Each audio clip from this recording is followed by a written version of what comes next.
Hello, everybody. So you always hear to practice what you're talking about. So today my presentation is titled "Your Mind Controls Your Body."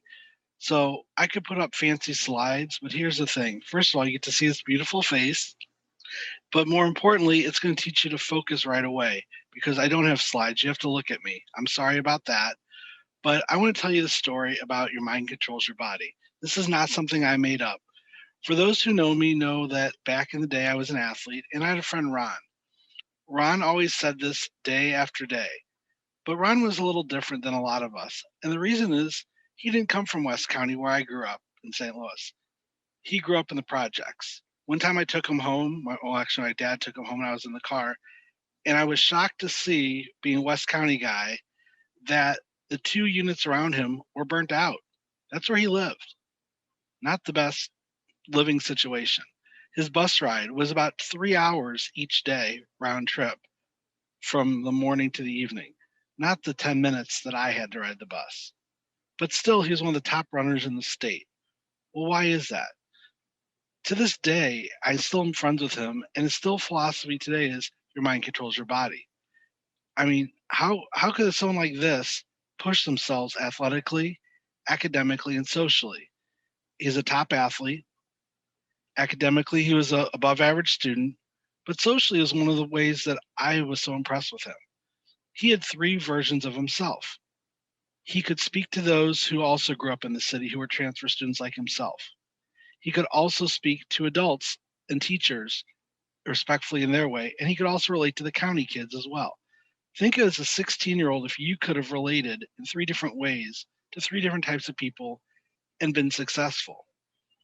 Currently, to this day, he had been in a car accident that messed up his ankle. He's been on disability. And still, even though he hasn't been able to work in a couple of years, he still has a goal and is working toward doing transitional houses to help other people. Why would I tell you this? Well, he's trained himself to be positive. Would you still be pushing yourself after growing up in that environment? There's plenty of ways he could have gone astray, gangs, drugs, other things, but not him. The training he has is mental from being a kid, from being in sports, being in the military, and working long hours. Well, why am I even sharing this with you folks? Well, often we make things in our day so hard when it's so easy. We could be pitying ourselves going, "Oh my gosh, this happened today," or "That happened today," or "This happened at home. Why me?" The question is, how do you push yourself each day? That probably is different for all of us. Do you make one more sales call? Contact one more person that you've dealt with in the past? Maybe you walk a little further each day to get in better shape. The thing is this, it's all in our mindset and the self-imposed limitations that we put within ourselves. So, of course, this never affects you or me, right? It's everybody else. No, that's not the case. We all do battles with ourselves, but how do we win those battles?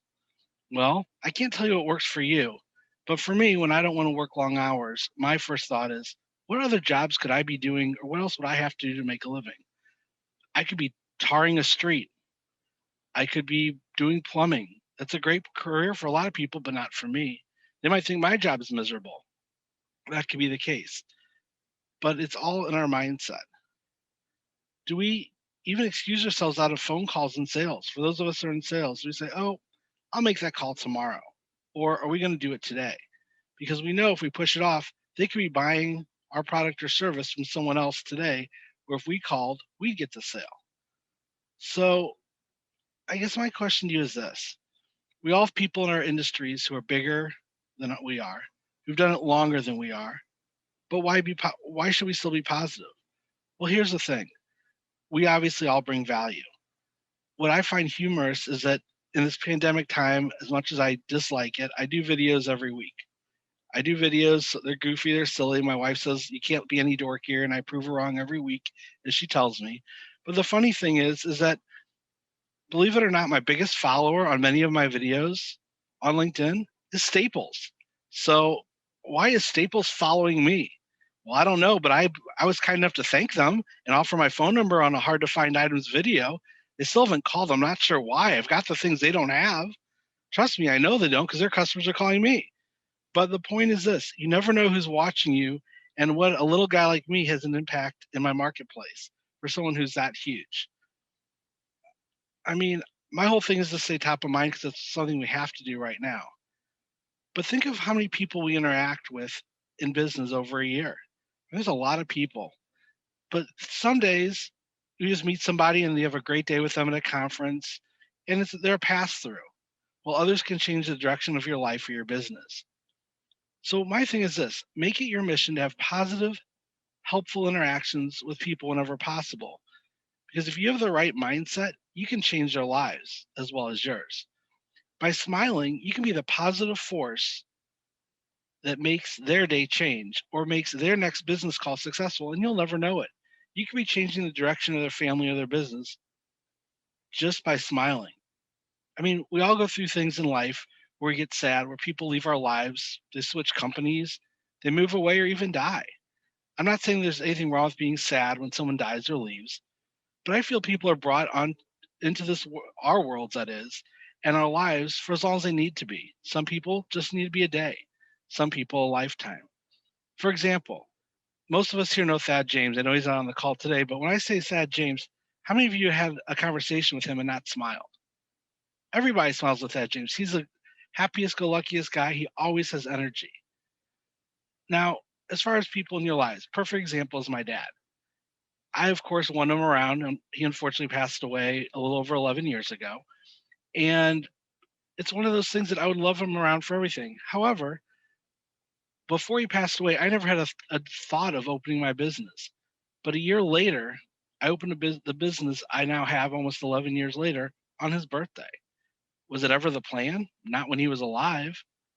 I had no idea that was going to happen. I mean, coincidence? Who knows? I don't know. But it would have been better to have him around for more than 37 years of my life. But I look at it this: I was very lucky to have him for 37 years because of the experiences, the stories. My dad was in purchasing. I learned all my purchasing knowledge from him, which has helped grow my business. It's a way I honor him by continuing to do well in business. Just like my grandpa, he was a traveling salesman. Everyone says I'm a combination of both. The best story and persistence in your mind controls your body I can tell you is about my grandpa. If he didn't sell something, he lost money on his trip. And the story I'll never forget is the time when he went down to the Ozarks to sell the hotels. And this guy kept saying, "Oh, yeah, yeah, I'll buy from you, I'll buy from you," and never would. So he thought, I'll get him.